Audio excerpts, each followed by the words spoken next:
Umirna an nasjuda ala sab'ati a'zamin. Kami diperintahkan untuk sujud pada 7 anggota tubuh. 1, alal jabhah, kening. Ya, kening. Perhatikan baik-baik, kening. Ini. Kening ini, ketika Nabi menyebutkan jabhah, telunjuknya menunjuk pada hidung. Begini, wa asyara ila anfi. Nabi menunjukkan kening, kening kan ini. Tapi agak aneh ketika menyebut kening, telunjuk menunjuk hidung begini. Ya.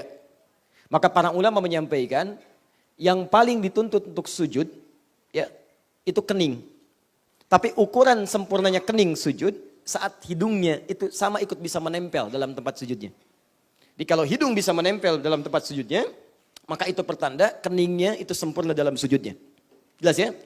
Tapi hidung itu bukan anggota sujud, hanya ukuran kesempurnaan saat kening bisa menempel.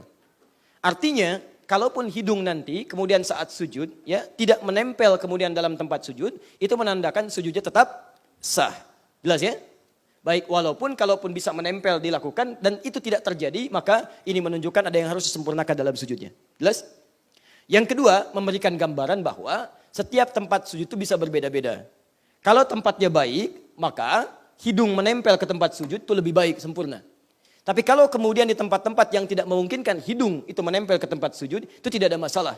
Misal antum sujud, alasnya misalnya tanah atau pasir. Yang justru kalau kita menempel terhirup sesuatu yang tidak baik. Ya? Maka antum tidak ada masalah. Ini tidak menempel pun antum jaga jaraknya, tapi kening tetap menempel dengan baik. Jelas? Baik. Sekarang lihat baik-baik. Kening. Saya buka kening saya. Nampak keningnya? Baik, alhamdulillah masih ada keningnya. Nah, sekarang pertanyaan saya, rambut saya menutupi kening atau tidak? Tidak. Baik. Ada orang yang rambutnya melebihi ukuran rambut saya? Ada, banyak ya. Baik, khususnya kalau perempuan wajar, laki-laki lah, laki-laki. Contoh, saya nggak usah tunjuk, antum nggak usah senyum. Baik ya, baik. Contoh ada banyak di sekitaran kita. Misal, ya, oke, langsung saja. Rugi kalau senyum tidak ditunjuk, Mas. Ya.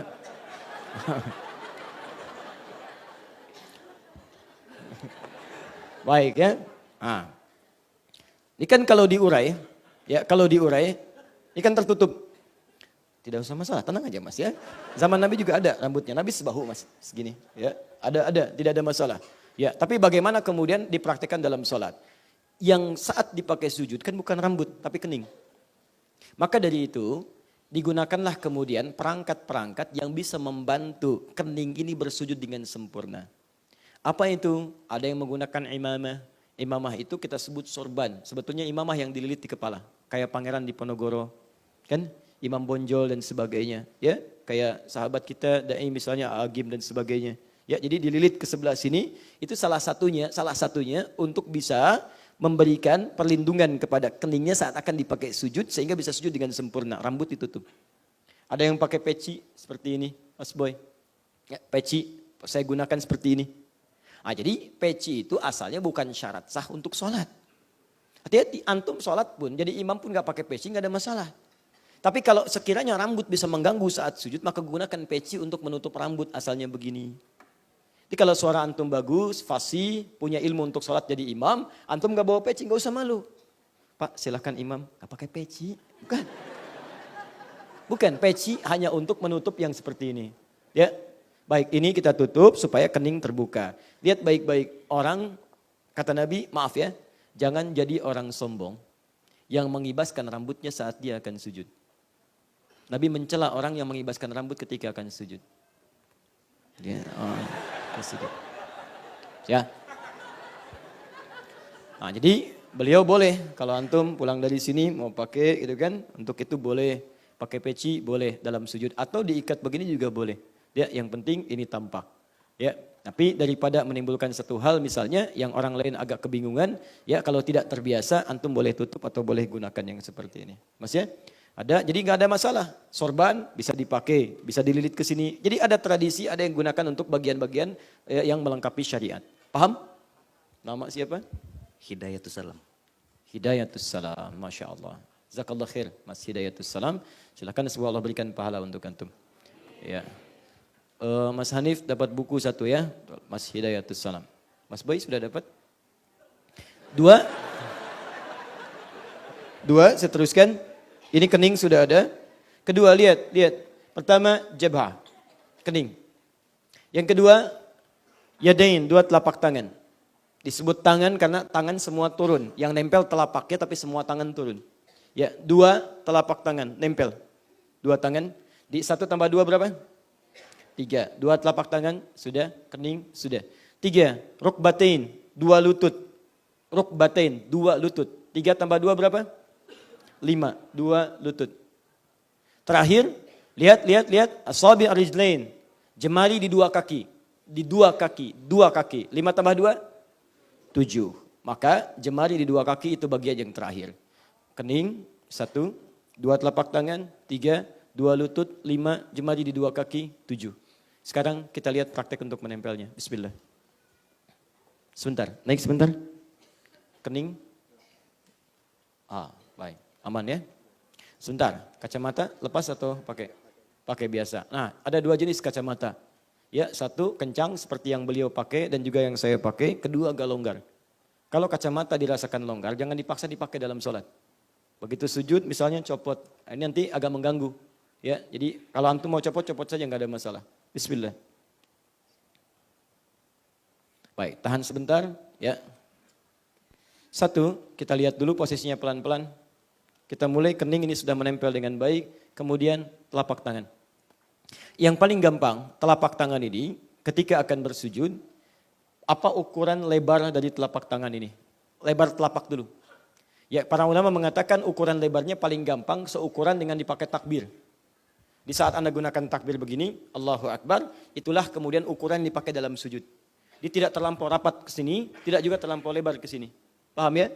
Ukuran dipakai takbir sejajar dengan misalnya bahu di sini, hadwaman kibaihi, terus sejajar dengan daun telinga di sini, maka itu ukuran digunakan untuk sujud. Paham? 1.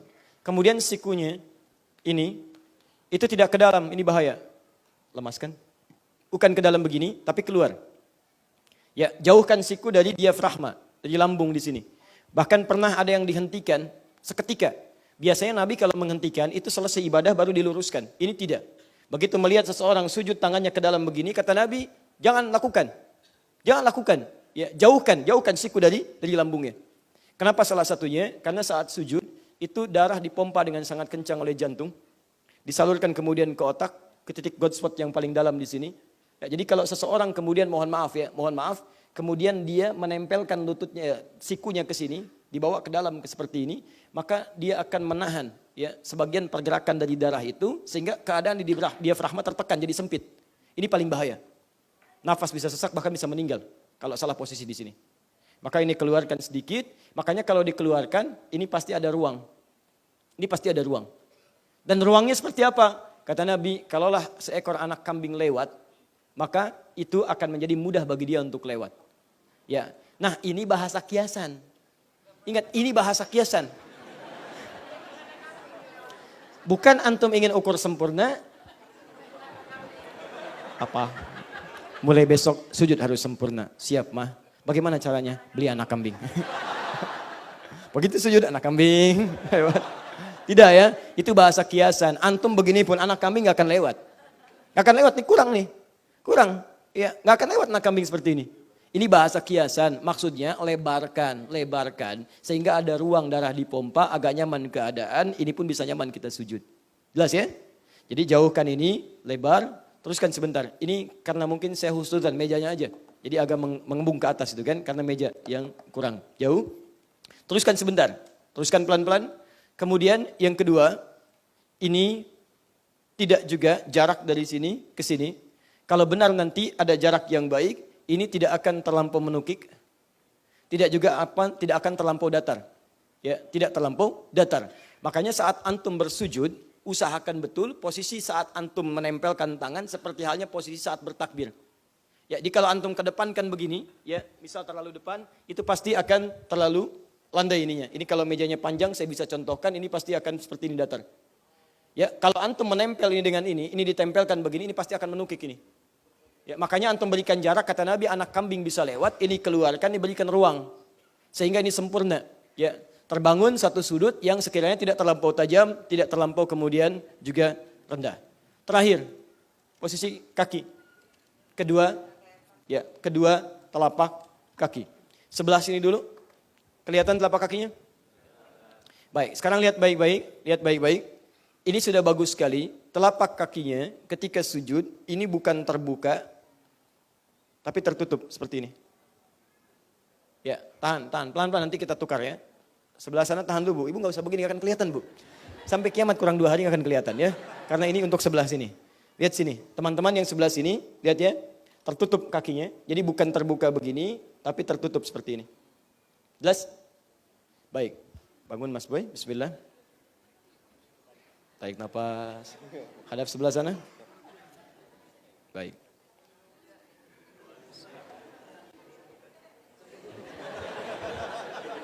Ya, sujud. Bismillah. Tahan sebentar. Gak apa-apa, gak mundur sedikit, masih ada space. Ya, tahan sampai tangan saya. Baik. Ini rapikan. Ibu lihat, untuk yang kaki ini tidak terbuka begini, tapi tertutup seperti ini. Jelas ya? Tidak terbuka, tapi tertutup seperti ini. Dan tidak ada beda antara laki-laki dengan perempuan. Sama seluruhnya. Ini posisi kakinya. Jelas ya? Kepala sudah jelas, tangan sudah jelas sampai siku, lutut sudah, ini juga sudah. Posisi ini harus sempurna dulu menempel. Saya teruskan hadisnya. Idza sajadta famakkin sujudaka. Kalau Anda sujud, maka tempelkan betul anggota tubuh untuk sujud itu. Jadi Anda jangan dulu berdoa, bukan mengambang tapi menempel. Kening menempel. Setelah itu, lihat hatta tatma'inna sajida. Sampai tenanglah keadaan kita sujud. Jadi antum tempelkan dulu, kalau darah sudah mengalir dengan enak, dengan tenang, baru setelah itu antum berdoa kepada Allah Subhanahu wa taala. Jelas sampai sini?